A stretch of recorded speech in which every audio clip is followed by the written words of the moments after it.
Pernah kepikiran nggak sih kalau hal-hal yang kelihatannya acak banget di sekitar kita itu sebenarnya punya pola tersembunyi? Jawabannya, punya. Hari ini, kita bakal coba mengungkap polanya dengan kenalan sama beberapa alat super dari dunia statistik untuk memahami dunia. Nilai ujian, antrian, sama umur bola lampu.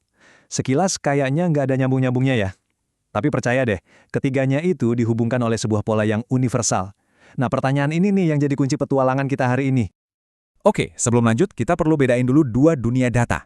Pertama, ada dunia diskrit. Gampangnya ini untuk semua yang bisa dihitung pakai jari. Misalnya lempar koin, hasilnya ya angka atau gambar. Jelas.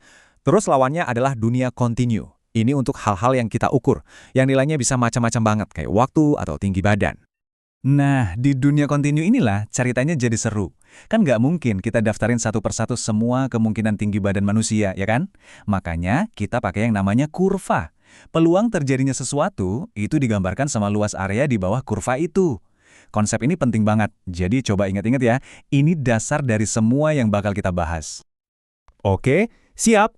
Kita mulai dari sang primadona, bintang utamanya, distribusi normal. Atau mungkin Anda lebih sering dengar sebutan kurva lonceng kan? Yang keren dari si kurva lonceng ini, polanya itu simple banget, simetris, tapi muncul di mana-mana. Ini jadi pola dasar buat banyak banget fenomena alam, mulai dari tinggi badan manusia, kesalahan pengukuran di laboratorium, sampai ya itu tadi, nilai ujian.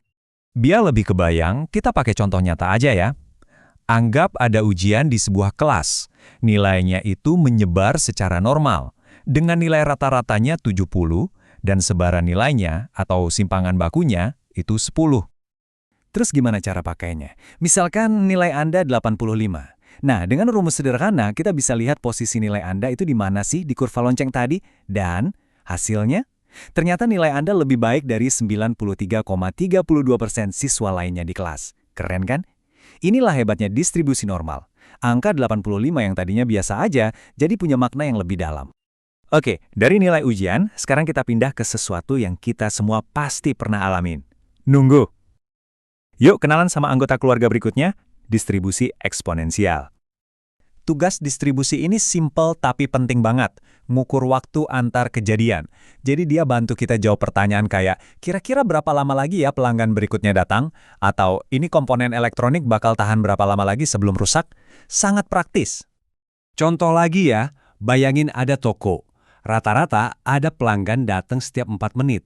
Nah, laju kedatangan ini, yaitu 0,25 pelanggan per menit, bisa kita modelkan pakai distribusi eksponensial. Nah, berbekal data tadi, kita bisa mengajukan pertanyaan yang berguna banget buat si pemilik bisnis. Seberapa besar sih kemungkinan pelanggan berikutnya bakal datang dalam 5 menit ke depan? Dan jawabannya adalah, peluangnya 71,35%. Ini contoh nyata gimana matematika bisa bantu kita memprediksi waktu tunggu dan mengelola sumber daya jadi jauh lebih efektif. Sekarang kita cepetin sedikit ya. Yuk, kita kenalan singkat sama dua spesialis lain di dalam kotak perkakas statistik kita ini. Pertama, ada distribusi gamma. Anggap aja ini versi kali upgrade dari eksponensial tadi. Kalau eksponensial ngukur waktu sampai satu kejadian, gamma ini ngukur waktu tunggu total sampai beberapa kejadian. Cocok buat ngukur keandalan sistem yang kompleks.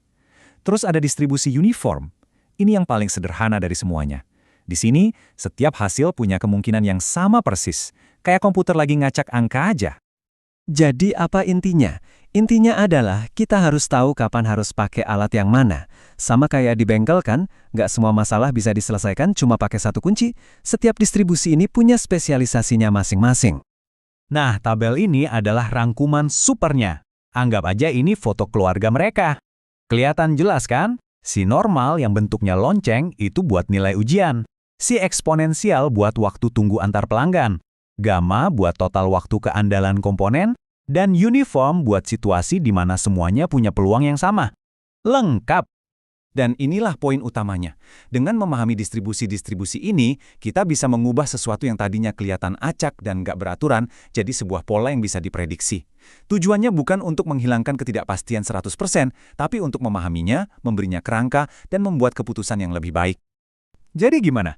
Lain kali Anda lagi ngantri, lihat hasil ujian, atau bahkan cuma nungguin lampu merah, coba deh ingat-ingat kurva-kurva ini. Tanyakan ke diri sendiri, pola apa ya yang sebenarnya lagi bekerja di sini?